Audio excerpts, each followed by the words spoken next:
Վարչապետ Կարեն Կարապետյանի գլխավորությամբ կառավարությունում մայիսի 5-ին տեղի է ունեցել տեսչական բարեփոխումների համակարգման խորհրդի հերթական նիստը, որի ընթացքում քննարկվել և հավանություն է տրվել նախագծին, որով նախատեսվում է տարեվերջին լուծարել լեզվի պետական տեսչությունը։ Բանավոր և դեռևս անորոշ հավաստիացումներ են հնչում, թե դրա փոխարեն ստեղծվելու է նոր, ավելի բարձր կարգավիճակ ունեցող մի մարմին։ Եվ այս նախաձեռնությունը մտավորականների գնահատմամբ լիովին տեղավորվում է հայոց լեզվի նկատմամբ մեր պետական այրերի անհարգալից վերաբերմունքի շրջանակում։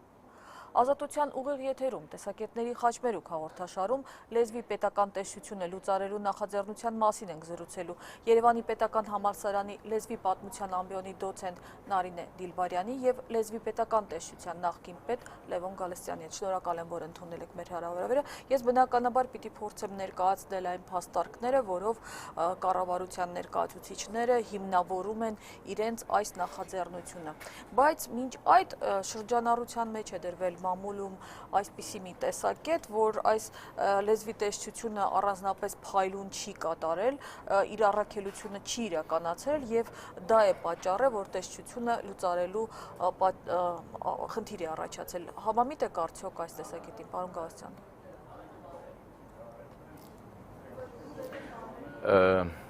Կարծում եմ այս պայն իմ խնդիրը չէ լեզվի տեսության ներկայիս աշխատանքին գնահատական տալը։ Ուզում եմ մեզ բոլորիս հիշեցնել լեզվի մասին օրենքի պահանջը։ Հայաստանի Հանրապետության պետական լեզվական քաղաքականությունն իրականացնում է կառավարությունը, ինչպես նաև այդ աշխատանքների կատարման համար լիազորված գերատեսչությունը։ Ես վստահ եմ, հատկապես նկատի առնելով ձեր վերջին հայտարարությունը կամ վերջին տեղեկությունն այն մասին, որ ավելի բարձր կարգավիճակ պիտի հատկացվի լեզվի տեսությանը, որ այդ ամենը այնուամենայնիվ խոհեմ լուծում կունենա և կհամապատասխանի լեզվի մասին օրենքի պահանջներին։ Այսինքն կլինի այդ գերատեսչությունը, ինչը խիստ անհրաժեշտ է, որովհետև հանրությունը, իշխանությունը, բոլորս պետք է մշտապես զգանք այդ կառույցի շնչառությունը մեր թիկունքին։ Շատ լավ։ Տեսեք, կրթության և գիտության նախարարությունը բացասական գնահատական է տվել այս նախաձեռնությանը, ասելով, որ սա իր բնույթով ռազմավարական նշանակություն ունեցող կառույց է և չի կարելի լուծարել, մասնագետների գնահատականն է մի կառույց, որը երկրի անվտանգության հետ է կապված։ Կառավարության աշխատակազմի տեսչական բարեփոխումների խմբի ղեկավար Հայկ Այրեվազյան ինքը մի շարք լրատվամիջոցներ է տվել, մի շարք հարցազրույցներ, այո, մեջբերումներ եմ անելու այդ հարցազրույցից, ասել է, որ պատասխանում է իբրև հարկատու, որքանով է նպատակահարմար պահել մի կառույց, որը ոչինչ չի անում, դրանից թշնամի պետությունը վախենալու է, որ թղթի վրա ունենք տեսչություն, մենք ավելի լավ հայերեն ենք խոսելու, ցանկացած մարմին, եթե թղթի վրա է մնալու, առնվազն ոչ խելամիտ և արդյունավետ լուծում կլինի։ Միգուցե դրա տեղը կարելի ավելի լավ մարմին ստեղծել նույն ռեսուրսներով։ Այս փաստարկին, որ զուտ անվան իմաստով է մնացել տեսչությունը։ Գիտեք, անկեղծ ասած, Գալստյան Լևոնը լավատեսական այսպես եզրակացությամբ հանդես եկավ, թե կարող է խոհեմ լուծում գտնվի, բայց ես անկեղծ ասած այնքան էլ այդ կարծիքին չեմ։ Եվ տեսեք, ձեր իսկ հիշատակած այդ պնդումը, որ կառույց, որը ոչինչ չի անում եւ թշնամին պարզ է ոչինչ չանող օղակներից վախենալ չի կարող, դա բոլորը հասկանում են, բայց այդ դեպքում ինչ կարիք է ընդհանրեն քննարկում անել եւ առաջարկել լուծարել այդ տեսչությունը, չէ՞ որ կարելի է փոխել տեսչության ղեկավարությանը եւ այնտեղ աշխատակազմին, որովհետեւ նրանք ունեն որոշակի պարտավորություններ, կա կանոնադրություն եւ նրանց փաստորեն պետք է ոչ թե այսպես լուծարել հանգիստ, այլ ինչու հանգիստ լուծարել, այդ դեպքում եկեք ճշտենք, իսկ ինչու նրանք չեն աշխատում, իսկ ինչու նրանք ոչինչ չեն անում, ոչ տեսչական չէ, որ իրոք կա լեզվի մասին օրենքը, ռազմավարական ծրագիր, իսկ նրանք չեն իրականացնում այդ ամբողջը։ Կիրարկման կարգ, ըստ որի պետք է լինի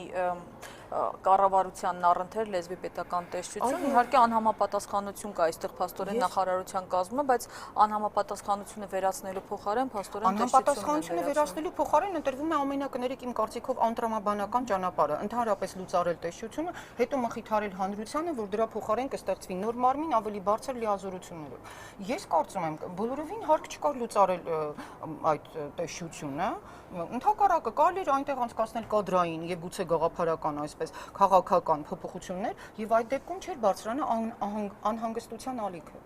Պարոն Գալստյան, չնայած ձեր լավատեսական կանխատեսմանը, հա, որ այնուամենայնիվ կգտնվի ինչ-որ լուծումը, բայց ես էլի ուզում եմ մեջ բերել նախաձեռնողների հիմնավորումներից մեկը, ըստ որի նույն կառավարության աշխատակազմի տեսչական բարեփոխումների խմբի ղեկավարն է, որն ասել է հարցին, թե ինչու Հայաստանի Հանրապետությանը այլևս հարկավոր չէ լեզվի պետական տեսչություն, ասել էր, առաջին հիմնավորումն այն է, որ լեզվի մասին օրենքում ընդհանրապես ոչ մի դրույթ չկա վերահսկողության մասին։ Այլ օրենքներում նույնպես չեն գտել նման դրույթ, որով որևիցե մի պետական մարմնի տրվել է վերահսկելու լիազորություն լեզվի տեսչության միջոցով բնականաբար։ Այսինքն ստացվում է, որ այս ամբողջ ընթացքում տեսչությունը ապօրինի է գործել։ Փաստորեն այո, հետաքրքիր է։ Դուք էլ եք ապօրինի գործել։ Կարծում եմ բոլորիս համար ակնհայտ է, որ տեսչության հիմնական գործառույթը վերահսկողությունն է։ Այդքանը։ Այսինքն, բայց ակնհայտ լինելը նաև օրենքով ինչ-որ կերպ պետք է ամրագրված լիներ, ուրեմն պետք է բառը փոխվեր, այսինքն առհասարակ այդ պետական մարմինը չլիներ, լիներ բոլորովին այլ կառույց։ Եթե պետությունը լեզվաքաղաքականության իրականացման համար ստեղծել է համապատասխան լիազոր մարմին եւ օժտել է այդ մարմնին տեսչական լիազորություններով, այդ տեսչական լիազորությունները նշանակում են վերահսկողական գործառույթներ։ Այլ հարց է, որ ժամանակին տեսչությունը ուներ նաև մի հավելյալ գործառույթ, որը իմացա, որ վերջերս հանձնվել է կառավարության առընթեր մի հայրենի բարձրագույն խորհուրդը նախկին գործում է արդեն դրան առընթեր, ինչը վատ չէ, լավ է, հրախուսելի է։ Ուրեմն այդ երկու ուղղություններն էին. նախ լեզվական վերահսկողություն, որը պետք է ապահովեր պետական լեզվի գերակայությունը մեր կյանքի բոլոր ոլորտներում։ Եվ երկրորդ, արդեն ասացի, լեզվի կանոնակարգման հարցերը։ Այստեղ հենց այս կապակցությամբ է բացատրում, որ այն թե ինչու մինչև հիմա ստուգումներ չի իրականացրել այս տեսչությունը, միայն վարչական վարույթ է հարուցել, ինչը ասում են չի կարելի կոչել վերահսկողություն։ Գիտեք ինչ, բայց ինչու պետք է այդ մասին այսօր խոսեին, չէ՞ որ տեսչությունը շատ երկար տարիներ է, որ գոյություն ունի։ Եվ 2 տասնամյակ, այո, եթե ոչ ավելին։ Եվ դա է զարմանալի, որ իրենք փաստորեն օրենսդրական այդպիսի բացթողում են կատարել, չէ՞ որ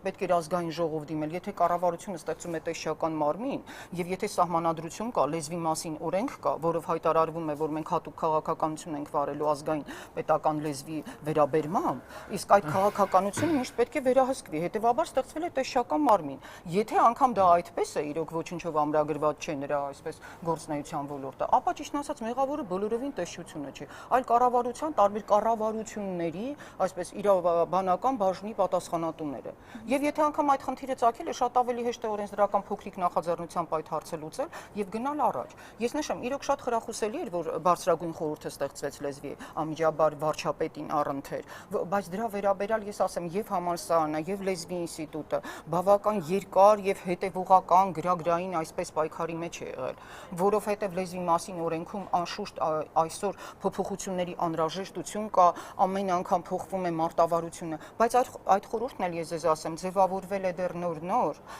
եւ պարոն Ավետիսյանը, Յուրի Ավետիսյանը ինքը պետք է այսպես ներեցեք ժամանակին 1998 թվականին է ձևավորվել, կոչվում էր հայրենի բարձրագույն խորհուրդ, որը շարունակեց նախկին տերմինաբանական կոմիտեի աշխատանքը։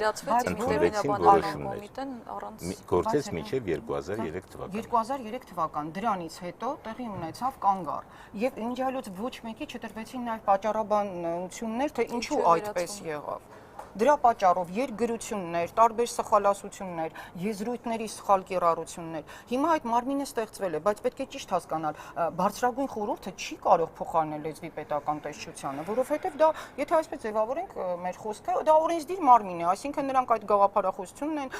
ընդհանրենք մշակելու եւ այլն, իսկ ով է հետևելու, թե ով է իրականացնելու այն։ Հիմա ներկայացնում են հիմնավորումներ, մասնավորապես այն, որ լեզվի անաղարտությունը պահպանելու համար վերահսկողություն ընդհանրապես լավագույն միջոցը չէ, եթե ինչ-որ մեկը ասել էր նույն անձը կարծում է, որ հայերենի գործածությունը այդպես պետք է պահպանենք, ապա իմ կարծիքով վերահսկողության միջոցով մարդկանց մեջ մեր լեզվի նկատմամբ սեր առաջացնելը ամենավատ ձևն է։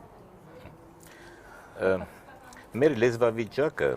եւ այն խնդիրները, որոնք մեզ մտահոգում են, ունեն արտալեզվական պատճառներ։ Ժամանակն է մենք բարձրաձայն այդ մասին խոսենք։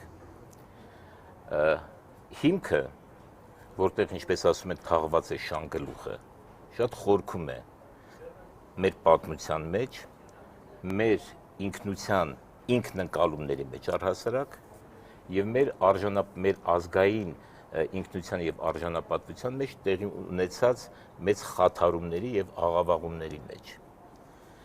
Ես համոզված եմ, որ մեր ժողովրդի մի ստվար մասը ցավալիորեն դժբախտաբար ազգային ինքնությունից խորշում է եւ անհարմարավետության զգացում ունի հայ լինելու հանգամանքից։ Ինչու այս մասին մենք բարձրաձայն չենք խոսում։ Չէ՞ որ այդ բոլոր երևույթները, երբ մարդիկ ամաչում են իրենց սեփականության պատերին մաշտության գիրը փակցնել եւ նախընտրում են այլ ժողովուրդների, այլ մշակույթների լեզուները եւ գիրը, նրանք հետեւաբար մի ներքին բախում, մի ներքին երկվություն ունեն, մի անհանգստություն ունեն եւ նրանց հետ բռնվեք մի մտերմիկ զրույցի եւ նրանք խոստովանեն դա, որ իսկապես այդպես է։ Շատերը ուզում են լինել ոչ հայ, լինել օրինակ դանիացի, լինել այլ ազգի ներկայացուցիչ եւ այլն։ Դա լիովին հակասում է Հայաստանի Հանրապետության։ Դե շատ բաներին հակասում, բայց մեկ էս խորքային պատճառները ժամանակին աշխատանքի բերումը երբ որ շփվում էի այդ սեփականատերերի հետ եւ այլն եւ նրանց հորդորում պահանջում էինք, պատժում էինք, նրանց փաստարկները շատ զավեշտալի են։ Իսկ ինչ է պատահել, որ նրանք ուզում են, ըստ էության ինչ են ուզում են արհեստականորեն իրենց տարածքում ստեղծել իրենց նախընտրած քաղաքակրթական միջավայրը, որը կապում է արևմտյան կամ անգլո-ամերիկյան, չգիտեմ, եվրոպական իրականության հետ, անուններով, որպեսզի ավելի գրագետ, ավելի ժամանակակից, շատ կարևոր է դա, ավելի ուսյալ Երևան, առանց հասկանալու, որ դրանով շարժում են այդ նույն հյուրերի, իրենց նախընտրած երկրների ժամանած մարդկանց ծիծաղ, հակապես որ այդ նույն անգլերեն գրվածքներում բազմաթիվ ուղղագրական անգլագիտություն եւ սխալներ կան։ Ահա այս է։ Ներողություն հենց գործարարների, այսպես ասած, լոբինգի, դուք կասեք հայերեն համարժեք այդ բառի, հետևանք է դիտվում այս նախաձեռնությունը եւ նախագծի հիմնավորումների մեջ էլ հենց նշված կա, որ գործարար առավել միջավայրի համար եւ ավելի հստակ հենց լեզվի տեսչության պետի տեղակալ Մարինե Հովյանը ասել էր ուզում են մեր կառույցը լուծարել, քանի որ այն աշխատում է, խաղաքարտերը բաց են։ Մեր գործարարները եւ նրանք, ովքեր իբրև թե պաշտպանում են վերջինների շահերը, եկել են մի եզրակացության, որ եթե լեզուն խանգարում է բիզնեսին, ուրեմն պետք է լուծել լեզվի հարցը եւ լեզվի տեսչությունը ըստ նրա մեկ անգամ չէ, որ ոտնձգություն է արել օտարաբար հրապարակային գրվածքների, ցուցանակների, գովազդային վահանակների նկատմամբ եւ սա է պատճառը։ Գիտեք, ճիշտ ասած, ինձ թվում է դա երևի փոքր խնդիր է, այսինքն այսպես ասենք, վերարկուն իրոք չթողնենք ընկնենք կոճակների ետևից։ Գործարարների համար իրոք ավելի հաճո է, բայց ես ասեմ, նրանց անգլերենն էլ է զարհուրելի, ռուսերենն է։ Ես ընդհանրապես այն համոզման եմ, որ եթե մարդը իր ազգային լեզվով լավ է խոսում, ապա նա մնացյալ օտար լեզուներն էլ կարողանում է հաղթահարել եւ հասնել բարեպատշաճ մակարդակի։ Իհարկե Լևոնի բարձրացրած խնդիրը կա, մենք իսկապես ազգային անլիարժեքություն ունենք, բայց իմ կարծիքով տվյալ դեպքում ազգային անլիարժեքությունը ավելի շատ դրսևորվում է պետական օղակներում, որքան էլ զարմանալի է։ Կառավարության մեջ, ազգային ժողովում։ Նրանք իսկապես ինչ հետաքրքիր է, որ այդ մարդը գտնում է, թե պետք չէ լեզուն պաշտպանել այդպիսի տեսչական ձևերով, բայց ինչ անենք, թույլ տանք, որպեսզի մարդիկ հիշում եք խորհրդային տարիներին ամաչողներ առավել լայն դրսևորման հնարավորություն ունեն։ Ընդհանրապես ճնշեն մեզ։ Ոչ մի զսպողակ արգելակ չի։ Խորհրդային շրջանում անգամ, գիտեք, ԶԱԳՍ-երում տվել էին անունների ցանկեր, որովհետև այո, հայկական իրակության մեջ կա այդ, ես ինչ ասեմ, թշվառականի զգացողություն է, որին թվում է, թե իր հայկական ազգային անունը անպատվաբեր է, իսկ դրա փոխարեն ենթադրենք Էսմերալդան կամ Դեզդեմոնան շատ այսպես հարգալիր է եւ նրան դարձնում է աշխարհի քաղաքացի։ Այո, կան այդպիսի քաղաքացիներ, որոնք ամաչում են իրենց հայ լինելուց, իսկ մենք պետք է նրանց բացատրենք, իսկ մենք պետք է ոչ թե նրանց պատկերացրած ցնորական ճանապարհով գնանք, այլ հակառակն, նրան հակադրենք այն ճանապարհը, որ ճիշտ է, եւ ես ասեմ, այդ դեպքում մենք կհաղթենք։ Ես շատ մարդկանց գիտեմ, որոնց տարհամոզել եմ։ Դու գիտեք, որ շատերը վճարում են սահմանված տուգանքը, բայց չեն փոխում ցուցանակը, որովհետեւ այստեղ կա խնդիր, մենք միայն խոսում ենք լեզվի տեսչության մասին եւ մոռանում ենք լեզվի մասին օրենքի պահանջը, որ սա առհասարակ բոլոր գերատեսչությունների խնդիրն է։ Ինչ նկատի ունեմ։ Կան շատ օղակներ, այդ թվում է քաղաքապետարանում, ինչպես նաև տեղական ինքնակառավարման մարմիններում, որոնք արտոնում են այդ ցուցանակների, գովազդային վահանակների տեղադրումը։ Եվ կազմակերպումը։ Ուրեմն սա պետք է համալիր կերպով քննել, ամբողջության մեջ համակարգային մոտեցում ցուցաբերել եւ տեսնել, որ օղակներում ինչ թելեր են կտրվում, ինչն է խոչընդոտում այս լեզվավիճակի կարգավորմանը։ Իդեպ շատ հետաքրքիր է հենց ձեր ասացի համատեքստում, որ որպես հենց այս տեսչության գոյության անիմաստության եւս մի ապացույց ասվում է, որ տարբեր ոլորտներում հայերենի կիրառման նկատմամբ վերահսկողություն իբր արդեն իսկ իրականացնում են պետական տարբեր մարմիններ, օրինակ ինչպես հեռուստատեսության եւ ռադիոյի ազգային հանձնաժողովը գովազդների նկատմամբ, առողջապահության նախարարությունը դեղերի հայերեն ներդիրների եւ այլն։ Գիտեք, ասեք։ Բայց ես ասեմ, այդ ներդիրները ճիշտն ասած շատ միշտ ամեն անգամ կարդալով ես համոզվում եմ, որ այդ ձևական բնույթ է կրում։ Բացարձակ կարևոր տեղեկությունները հայերեն չեն գրվում եւ գրվում են այնքան մանր, որ անգամ կարդալ անհնար է եւ թարգմանողը, գրողը սովորաբար էականը գրել։ Այո, էականը գրելու փոխարեն կգրեն ինչ որ անհեթեթ երկրորդական բաներ, ստիպված դու պետք է։ Այո, այդ հայերենը պոկես, որպեսզի կարողանաս բնագիր լեզվով կարդալ եւ հասկանալ, թե այդ ապրանքը ում համար է։ Այսինքն հենց այստեղ էլ պետք է իրոք վերահսկողություն իրականացնել։ Ինչու հայերենի պետական լեզու լինելու հանգամանքը փաստորեն ձևական բնույթ է կրում։ Արդյոք մյուս մարմինների կողմից վերահսկողությունը լիարժեք է եւ բավարար։ Մյուս ես այս պահին չգիտեմ, որտեղ տեղյակ չեմ, իմ պաշտոնավարման ժամանակ կային խնդիրներ։ Իդեպ քաղաքապետերից մեկը, որքան հիշում եմ Ռոբերտ Նազարյանը, աջակցեց լեզվիտեսությանը, մի հատուկ նիստ հրավիրեց բոլոր քաղաքապետերին եւ պահանջեց ուշադիր լինել եւ հետեւել, ինձ էլ հնարավորություն տրվեց այնտեղ ես խոսք ասած ելույթ ունեցա եւ այսինքն պետք է կազմակերպել ի վերջո սա մեր երկիրն է, մեր տունն է, մենք պիտի միասին կարգի բերենք այս ամենը, շատ շիտակ, բարձրաձայն միմյանց ասենք այն ինչ կա, իրերը կոչենք իրենց անուններով եւ տեսնենք թե որտեղ ինչ խոչընդոտներ կան եւ դրանք լուծենք։ Եվ ոչ թե Հիմա այդ մեկ այլ մարմնի, հա, վերաբերյալ, ես երբ որ ասացի, որ դա անորոշ է, դեռևս շատ մշուշոտ է, որովհետև ըստ իրենց պարզաբանման դեռ քննարկվում է, թե ինչ մարմին պիտի լինի։ Իհարկե իրենք ասում են, որ առաջարկել ենք ավելի բարձր կարգավիճակով մարմին, որը պետք է զբաղվի հայոց լեզվի առաջխաղացման հարցերով, եւ իրենք միևնույն է ասում են, որ դա ոչ մի կերպ չենք պատկերացնում վերահսկողության տեսքով, պիտի լինի այլ գործիքներով եւ իրականացվի այլ գործառույթ։ Հիմա լեզվիտեսության նախկին պետ Լավրենտի Միրզոյանը ասում է, որ ընդհանրապես պետք է կրթության եւ գիտության նախարարության աշխատակազմից հանվի, դա լինի առանձին գործադիր մարմին եւ այլն։ Այս բոլոր տարբերակներից որն է առավել նպատակահարմար։ Ընդհանրապես պետք չէ հեծանիվ փորձել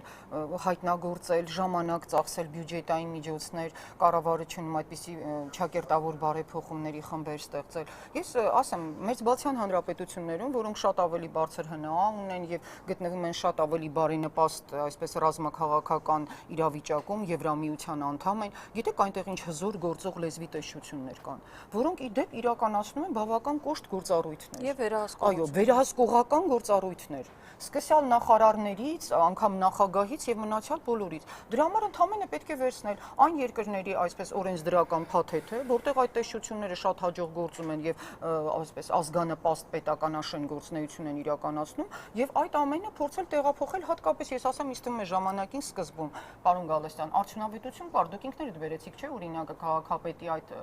համագործակցային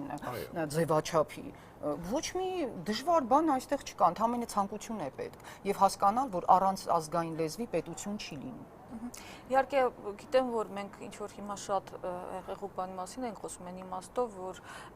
ըստ էության ի տարբերություն կրթության ազգային տեսչության զուգահեռ երկու նախաձեռնություններ են չէ՞ այն դեպքում արդեն հստակ կա թե ինչ մարմին է լինելու այս դեպքում դեռ միայն կարող ենք խոսել ինչպես եք տեսնում այդ մենք չենք կարող խոսել մի բանի մասին որը չկա կլինի խոսենք չէ բայց գործառույթները կամ գործառույթները պետք է պահպանվեն լեզվի մասին օրենքի պահանջներն են եւ այնտեղ հստակ արտացոլված է լեզվական պետական լեզվական քաղաքականություն վարելու գործիքակազմը նպատակները խնդիրները Հիմա մեր զրույցի ավարտին Ներեցեք, հիմա էլ որքան գիտեմ, մշակվում են նոր, այո, ուղարկված է։ Երևանի պետական համալսարանը ստացել է 18-ից 23 թվականների Հայաստանի Հանրապետության լեզվաքաղաքականության օրենքի նախագիծը, այո, շատ ողջունելի է։ Ես դա գնահատեցի որպես ակտիվ կյանք մտնելու այն փորձերից, որ լեզվի տեսչությունն է մշակել։ Այո, մշակել է լեզվի տեսչությունը եւ այն ստորագրվել է կրթության նախարար Լևոն Մկրտչյանի կողմից։ Բավականին ողջամիտ ծրագիր էր, իհարկե ես կարծում եմ նախորդ փորձն էլ է պետք համասար, մենք բոլորս առաջարկություններ ենք արել, բայց եթե մենք այդ տեսչությունը լուծարվելու է, կորցնելու է գործառույթները, այդ դեպքում ինչ իմաստ ունի լեզվաքաղաքականության մասին խոսել։ Եվ դրանով մենք չենք խախտում լեզվի մասին օրենքը, ես կարծում եմ խախտում ենք եւ սահմանադրությունը եւս։ Վերջին հարցը, մեր զրույցի ավարտին լեզվի տեսչությունը կառավարության այս որոշման նախագծի վերաբերյալ հանդես է եկել հետևյալ առաջարկներով, ես մի քիչ երկար մեջբերում եմ անելու, նրանք առաջարկում են պահպանել այս ներկա կարգավիճակը, մինչև սահմանադրությունից բխով օրենսդրական եւ ենթաօրենսդրական հստակեցումներ կկատարվեն եւ դրանց հիման վրա իրավակազմակերպական ձևի ընտրություն կկատարվի եւ մյուս տարվա հունվարի 1-ից կստեղծվի նոր մարմին, որը կիրականացնի ինչպես գործադիր, այնպես վերահսկողական որոշակի գործառույթներ եւ ի վերջո նրանք առաջարկում են կրթության եւ գիտության նախարարության լեզվի պետական տեսչությունը վերակազմակերպել ԿԳՆ լեզվի տեսչական մարմնի, ձևավորել լեզվի պետական կոմիտե, որը կարող է նախադրյալ դառնալ 2018 թվականի հունվարից ձևավորվելիք հնարավոր նոր մարմնի համար։ Ինչպես եք վերաբերվում այս առաջարկին։ Առաջարկներին։ Դա մի ավելի ծավալուն փաստաթուղթ է, որը հիմա այսպես մեր ձեռքի տակ չէ, այն ինչ դուք ընթերցեցիք, կարծում եմ հետաքրքիր է։ Ամեն դեպս գուցե իրոք ողջամիտ է։ Չնայած իմ կարծիքով ավելի լավ էր, որ այն կրթության եւ գիտության նախարարությունից դուրս լինի։ Այդ դեպքում, գիտեք, մնացյալ մարմինների հետ համագործակցությունը շատ ավելի արդյունավետ կարող է լինել։ Իրավակազմակերպական ձևը իհարկե կառավարման խնդիր է անշուշտ։ Դա մեր իրականության մեջ չափազանց կարևոր է։ Կրթության նախարարությունը ի վերջո մեր կրթության նախարարությունն է։ Նրա առաջին հոգսերից մեկը նաև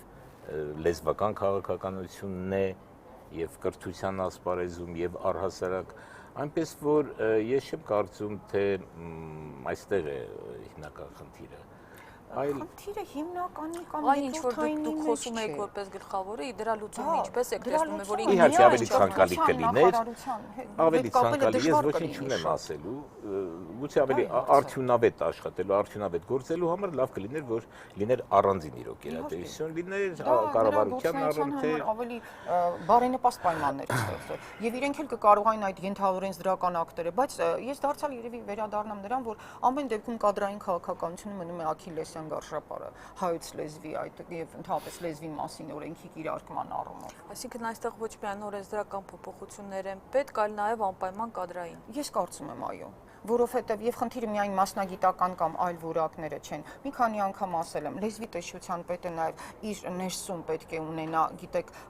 հայրենի անբեկանելի պետական լեզու լինելու այդ գիտակցումը եւ դրա համար կարողանա նաեւ պայքարել, ապացուցել, համոզել Այսինքն մի քիչ էլ մարտունակ պետք է լինել։ Շնորհակալ եմ մեր հրավերը ընդունելու համար։ Հիշեցնենք, որ Ազատության ուղիղ եթերում տեսակետների խաչմերուկ հաղորդաշարում այսօր հանդիպեցին լեզվի պետական տեսչության նախկին պետ Լևոն Գալստյանը եւ Երևանի պետական համալսարանի լեզվի պատմության ամբիոնի դոցենտ Նարինե Դիլբարյանը։ Զրույցը վարեց Աննա Իսրայելյանը։